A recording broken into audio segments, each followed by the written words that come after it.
Се излеа водата од десниот магистрален канал на хидросистемот Брегалница и ги поплави околните објекти во Кочани, откако беше пуштена за наводнување на земјоделските површини што треба да се засеат со ориз.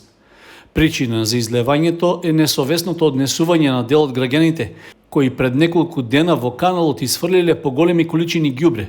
Тоа предизвикало затнување на сигурносните решетки на местата каде што тој влегува под земја. Вработените во водостопанската подружница од Кочани секоја година пред почетокот на наводнителната сезона се соочуваат со слични проблеми, но велат дека овој пат отпадот предизвикал голема опасност од поплавување. 4 дена пред пуштањето на водата, десниот магистрален канал беше исчистен во целост. Особено внимание беше обрнато на решетките, кои што не некоја сигурност на влезовите, значи на населените места.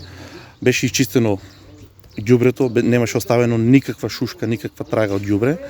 Во соработка со водовод, ние со наша машина го исчистивме ѓубрето, се фрлаат од умрени кучиња, умрени кокошки, луѓето кои што ги чистат своите бавчи од трева, од гранки, луѓето кои што ги кројат своите лозија, значи ги фрлат своите прачките тука. Значи тоа е толку згрозена слика кога ќе се погледне се што се фрле и нормално водостопанство да вчерашниот ден дојде до проблем со минимална количина на вода пуштена од 3 кубика во секунда, дојде ред да се излие каналот на местото кај пожарната на влезот во Кочани.